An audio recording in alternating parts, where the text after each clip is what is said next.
Bismillahirrahmanirrahim. Assalamualaikum warahmatullahi wabarakatuh. Rekan-rekan mahasiswa yang sangat saya cintai, pada pertemuan ini kita akan belajar tentang metode penelitian framing. Ya, metode ini berada dalam payung paradigma interpretif atau konstruktivistik. Nah, seperti pertemuan yang sebelumnya, kita sudah belajar tentang metode etnografi komunikasi dan metode fenomenologi. Dua metode ini juga berada dalam payung interpretif, tetapi pengambilan data, teknik pengumpulan datanya dan yang menjadi data utama adalah teman-teman melakukan wawancara, dokumentasi ataupun observasi. Nah, tetapi kalau di dalam metode framing saat ini dengan paradigma yang sama, yaitu interpretif atau konstruktivistik, tetapi data utamanya adalah teks. Karena metode framing ini adalah bagian dari analisis teks kualitatif. Ya. Jadi kalau kita melihat kembali pada pembagian besar tentang komunikasi sebagai transmisi pesan dan komunikasi sebagai produksi makna, maka metode framing, analisis framing dengan paradigma interpretif atau konstruktivistik ini adalah melihat komunikasi sebagai produksi makna. Ya, dalam hal ini ketika melihat realitas sosial yang kemudian diangkat menjadi realitas media, itu maka memiliki keyakinan bahwa produksi realitas sosial, produksi realitas media ini didasarkan pada konteks budaya dan juga pada kepentingan-kepentingan tertentu. Itu yang diyakini pada komunikasi sebagai produksi makna dalam paradigma interpretif. Nah, dalam hal ini apa isu-isu yang ada di media, apa konstruktivistik yang ada di media, apa yang dikonstruksi yang ada di media, wacana yang ada di media, baik itu berita di surat kabar, kemudian radio, majalah ataupun televisi, itu merupakan bentuk atau konstruk budaya kultural, ya, atau merupakan konstruk dari budaya atau dari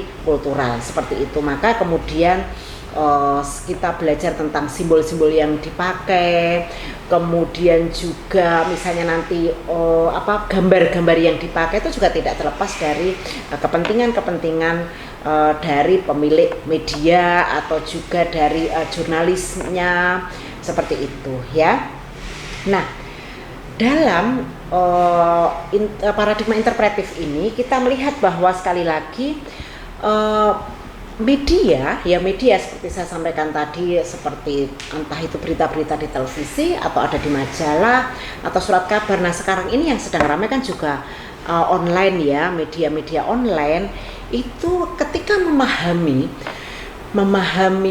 realitas sosial diangkat menjadi realitas media tadi, maka itu dipengaruhi oleh banyak faktor, ya, faktor ideologinya, ya, kemudian faktor kepemilikan medianya, faktor jurnalisme, proses editorialnya, bagaimana proses memproduksi beritanya. Itu semua adalah kita bicara bahwa ketika kita memahami tentang realitas media, maka kita harus melihat pada hal-hal tersebut, ya. Oleh karena itu, dalam paradigma ini juga meyakini bahwa berita itu tidak bisa kita menggunakan ukuran-ukuran objektif, ya. Ukuran-ukuran yang digunakan adalah berita itu dalam bahwa berita itu adalah subjektif, ada kepentingan-kepentingan di balik itu. Kalau objektif kan kita indikatornya ada cover both side, kemudian ada proximity, ada imparsial seperti itu, ya. Tapi ini enggak, pemahaman atas berita itu dalam menggunakan paradigma ini maka tidak objektif seperti itu, ya. Dalam hal ini media itu melakukan proses konstruksi, ya. Proses konstruksi itu dibangun dengan menyeleksi mana realitas sosial yang menurut media itu penting bagi dia sesuai dengan kepentingannya. Kemudian dia menyeleksi pesan-pesannya, memilih mana yang mau ditonjolkan di dalam berita medianya seperti itu. Nah, jadi sebuah realitas yang sama bisa jadi itu dipahami atau dikonstruksi secara berbeda oleh oleh media tersebut sesuai dengan kepentingannya. Seperti itu ya. Nah, disinilah kemudian kita ya para peneliti mahasiswa-mahasiswa ini mengapa di sini kita menggunakan juga paradigma interpretif, karena peneliti gitu ya, peneliti atau Anda semua juga itu menginterpretasikan ya, bukan menginterpretasikan, maaf.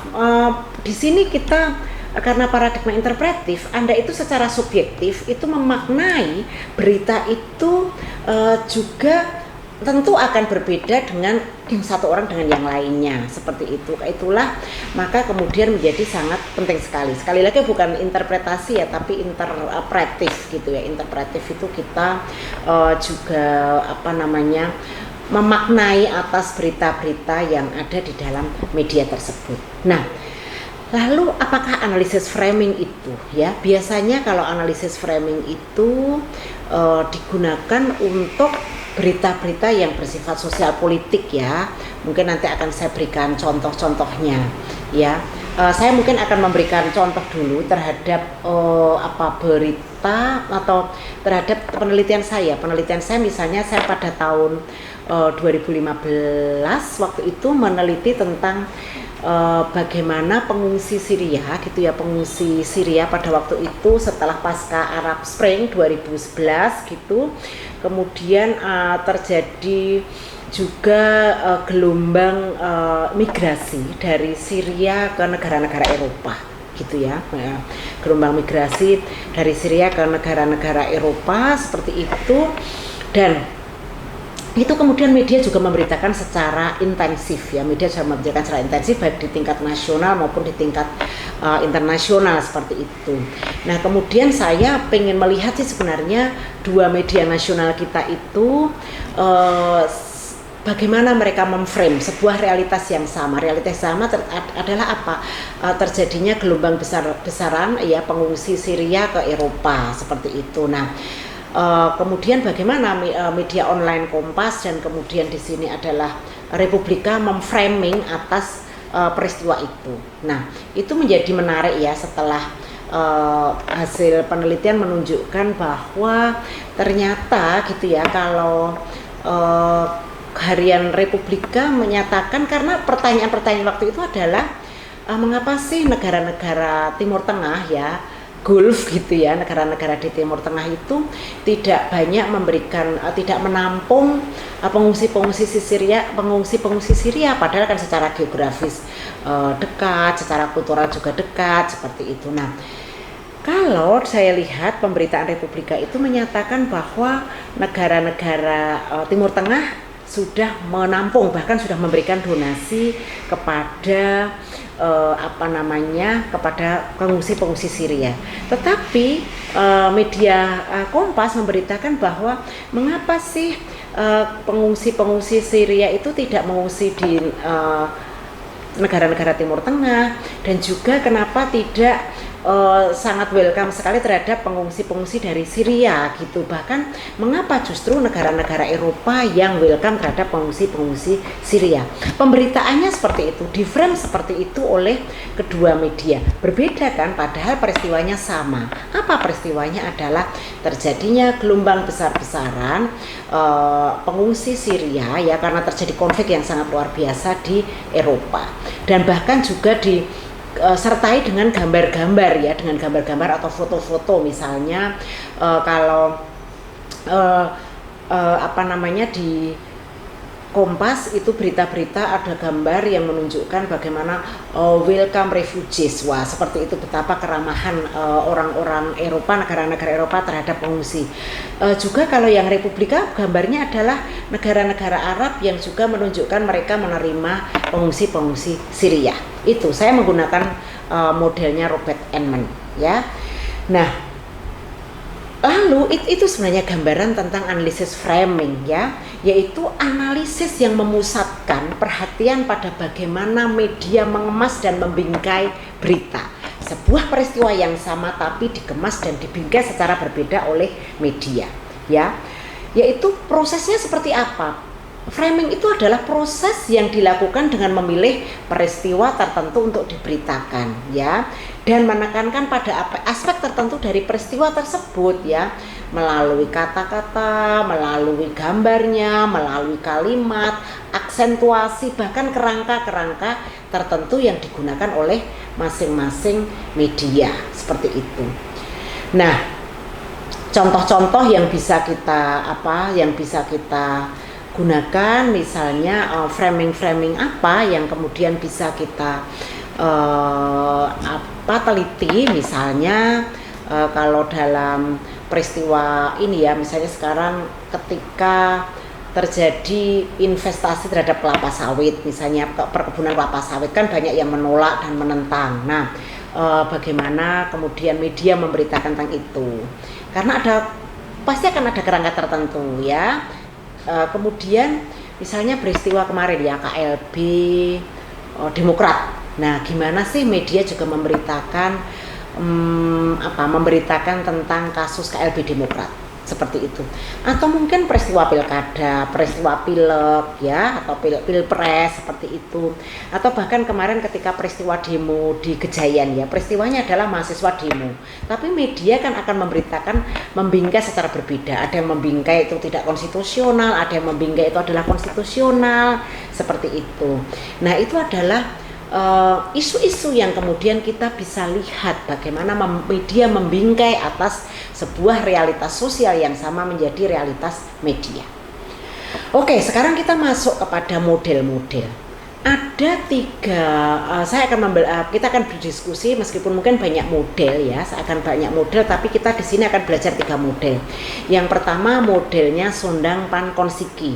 Jadi untuk kita melihat bagaimana media itu memframe, bagaimana media itu membingkai sebuah peristiwa sosial menjadi realitas media, kita bisa membedahnya menggunakan modelnya Sondang Pan Konsiki, di mana perangkatnya yang kita bisa gunakan adalah dilihat dari sintaksisnya, kemudian dilihat dari skripnya, kemudian dilihat dari tematiknya, kemudian dilihat dari retorisnya. Jadi ada 4 perangkat yang bisa digunakan kalau kita menggunakan modelnya Sondang Pan Konsiki. Nah, di situ kalau misalnya sintaksis tadi kita bisa melihat dari headline-nya, lead-nya, kemudian latar informasi, kutipan, sumber, seperti itu.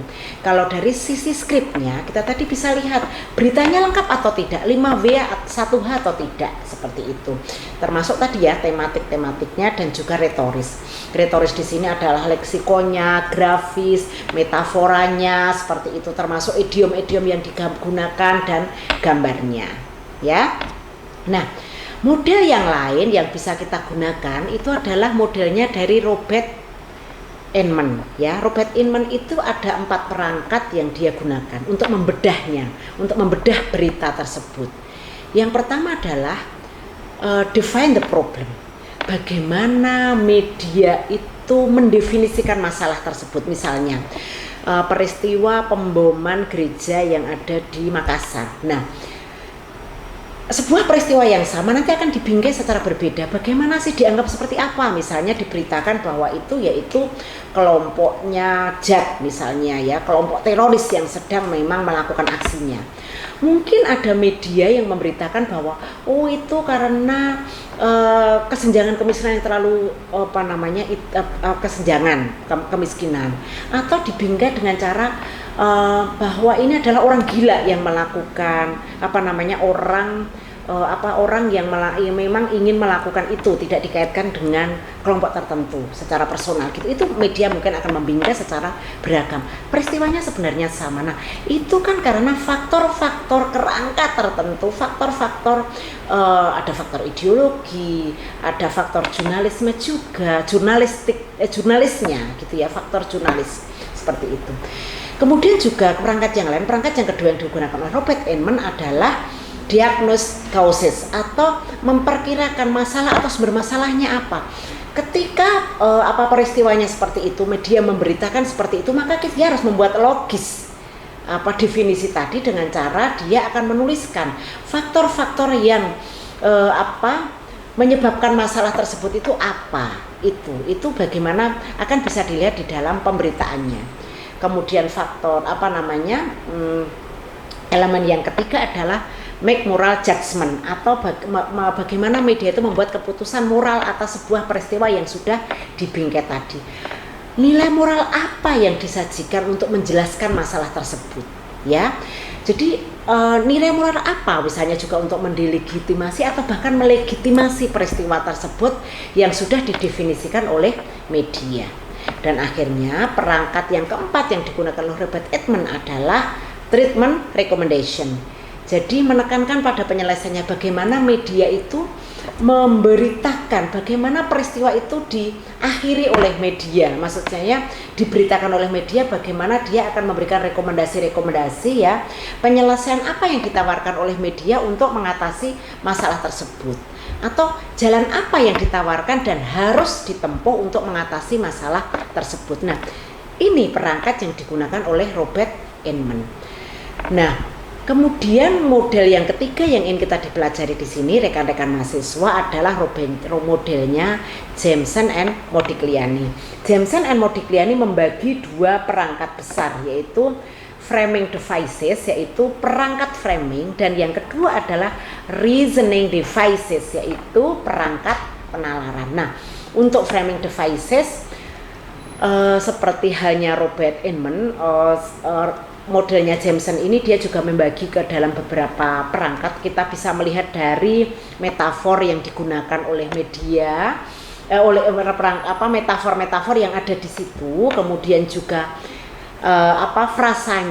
frasa-frasa yang digunakan, menonjolkan wacana yang mana atau sering disebut cut phrases. Kemudian perangkat yang ketiga untuk bicara tentang framing devices adalah eksemplar, yaitu mengaitkan bingkai itu dengan contoh-contoh atau mungkin juga dengan perbandingan untuk memperjelas bingkai tadi. Nah, perangkat selanjutnya adalah depiction, bagaimana menggambarkan suatu isu tadi yang sebenarnya seringkali bersifat konotatif, ya.